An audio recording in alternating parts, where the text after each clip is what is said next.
Voter তালিকায় এত এত ভুয়ো ভোটার, এত এত ভুতুড়ে ভোটারে হদিশ মিলছে, এবার সেই তালিকায় মন্ত্রী আত্মীয় চলে এলেন। কেন বলছি? কারণ 15 বছর আগে মারা গিয়েছেন বর্তমান শিক্ষামন্ত্রী, মানে রাজ্যের শিক্ষামন্ত্রীর বাবা বিষ্ণু বসু। অথচ ভোটার তালিকায় তার নাম একেবারে জলজল করছে। আর সেই উত্তর খুঁজতে গিয়ে শিক্ষামন্ত্রীর বাড়িতে যাওয়া হলো, কিন্তু সেখানে গিয়ে তার দেখা মিলল না। দেখো, আপনি আচরি ধর্ম শেখাও অপরে। নির্বাচন কমিশনের খুঁত ধরতে ব্যস্ত তৃণমূল। এসআইআর এ প্রবল আপত্তি মমতার দলের।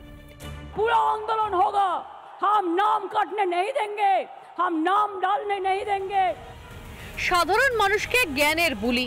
এদিকে মন্ত্রী তথা তৃণমূলের শীর্ষ নেতার বাড়িতেই ভূত। আর এই প্রশ্নের উত্তর হাতড়াতে হাতড়াতে ব্রাত্য বসুর লেক টাউনের কালিন্দির বাড়িতে রিপাবলিক বাংলা, কিন্তু সেখানে দেখা মিলল না শিক্ষামন্ত্রীর। রাজ্যের শিক্ষামন্ত্রী ব্রাত্য বসুর বাবার নাম ভোটার লিস্টে থাকার পর বারবার ব্রাত্য বসুর সাথে যোগাযোগ করা হয়েছে। লেক টাউন কালিন্দিতে তার বাড়িতে আসা হয়েছে, বাড়িতে নেই। কেন ব্রাত্য বসু প্রতিক্রিয়া দিতে চাইছেন না, এ প্রশ্নটা বড় হয়ে দাঁড়াচ্ছে। কোথায় ব্রাত্য বসু? ফোনে বারবার যোগাযোগের চেষ্টা করা হলেও জবাব মেলেনি।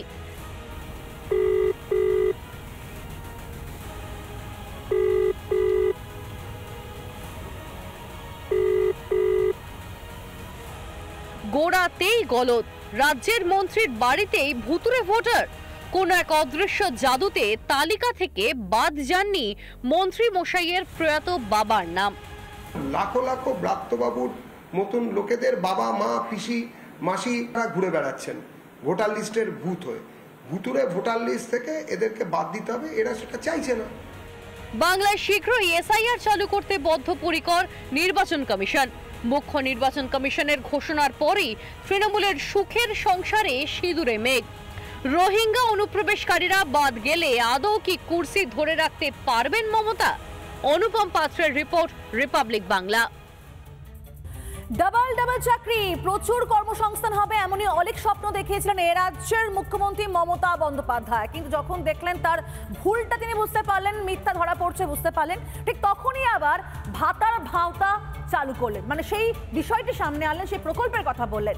মাস গেলে 5,000 টাকা পাবেন পরিযায়ী শ্রমিকরা, এমনই ভিক্ষার ঝুলি নিয়ে সামনে হাজির হলেন। কিন্তু মাননীয়া, সেই 5,000 টাকায় কারো সংসার চলে না। আর তার জন্যই তো পরিযায়ী শ্রমিকরা তারা আপনার সেই ভাতা, সেই টোপ আর গিলবেন না। কারণ সেই ঘোষণার পর, অর্থাৎ শ্রমশ্রী প্রকল্পের ঘোষণার পরে একেবারে 12 থেকে 14 ঘন্টার মধ্যে কিন্তু ভিন রাজ্যে পাড়িয়ে দিলেন এ রাজ্যের পরিযায়ী শ্রমিকরা। তারা আর আপনার এই টোপ গিলবেন না। তাহলে কি দেওয়াল লিখন পড়তে পারবেন মাননীয়া? পরিযায়ী শ্রমিকদেরও বলবো, ফিরে আসুন। বাংলায় কাজের অভাব নেই।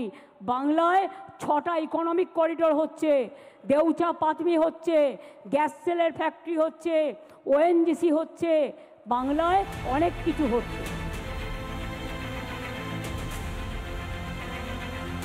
বাংলায় নাকি ভুরি ভুরি চাকরি, বিপুল কর্মসংস্থান। দেউচা পাচামিতে হাজার হাজার ছেলে মেয়ে চাকরি পাবে। পরিযায়ীদের কথা মাথায় রেখে নাকি শিল্প হাব বানাচ্ছে রাজ্য সরকার।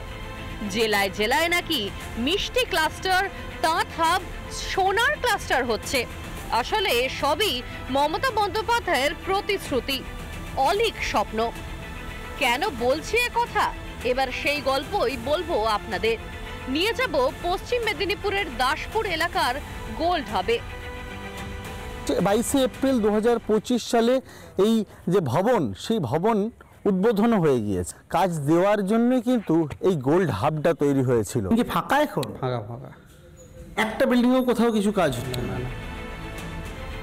দাসপুরের গোল্ড হাব কোটি কোটি টাকা খরচ করে তৈরি হয়েছে নীল সাদা বিল্ডিং, কিন্তু সেখানে কর্মসংস্থানের নাম গন্ধ নেই।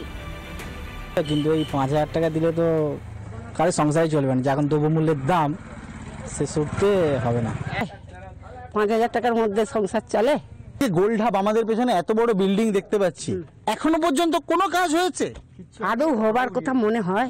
আদৌ হবে? মমতা ব্যানার্জিও বোধহয় বুঝতে পারছিলেন তার মিথ্যা প্রতিশ্রুতি ধরা পড়ে যাচ্ছে, তাই হঠাৎই সুর বদলে ফেললেন।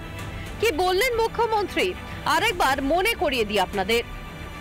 বাংলার পরিযায়ী শ্রমিক যারা বিভিন্ন রাজ্যে কাজ করেন, ফিরে আসার পর 12 মাস মানে 1 বছর নতুন কাজের ব্যবস্থা না হওয়া অবধি প্রতি মাসে তাদের 5,000 টাকা করে দেওয়া হবে। শুনলেন তো, কাজ ছেড়ে বেকার হয়ে বাংলায় ফিরে আসবেন, তারপর অন্তত 1 বছর বেকার হয়ে বসে থাকতে হবে। স্বয়ং মাননীয়াও বলছেন 1 বছর চাকরি নাও পেতে পারেন, ততদিন একজন শ্রমজীবী ভাতাজীবী হয়ে থাকবেন। কিন্তু ম্যাডাম 5,000 টাকায় সংসার চলে? প্রশ্নটা আমরা তুলছি না, বলছেন পরিচায়ীরা। আমাদের 5,000 টাকা কি হবে? 5,000 টাকা থেকে আমাদের সংসার চলবে? যেটা হবে না হলে হবে না। 5,000 টাকাটা কি হবে স্যার? হ্যাঁ, 5,000 টাকাটা কি হবে? 5,000 টাকাটা মাসে বাড়ির ফ্যামিলি খরচা হয়ে যাবে নাকি? 5,000 টাকা কি তাহলে চলবে? 5 টাকা আর হবে না, তা বাইরে অনেক কামায়।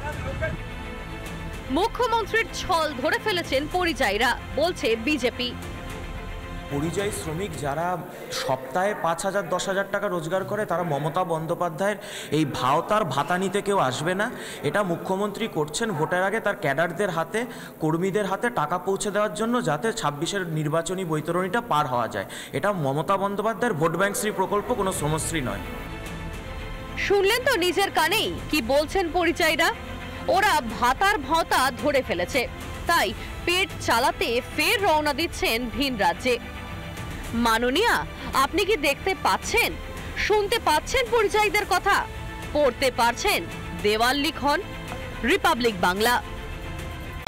নানা ধরনের কন্টেন্ট দেখার জন্য লাইক করুন, শেয়ার করুন আমাদের ফেসবুক পেজ, সাবস্ক্রাইব করুন আমাদের ইউটিউব চ্যানেল। পাশাপাশি অন্যান্য ব্রেকিং নিউজের জন্য অবশ্যই চোখ রাখুন রিপাবলিক বাংলায়।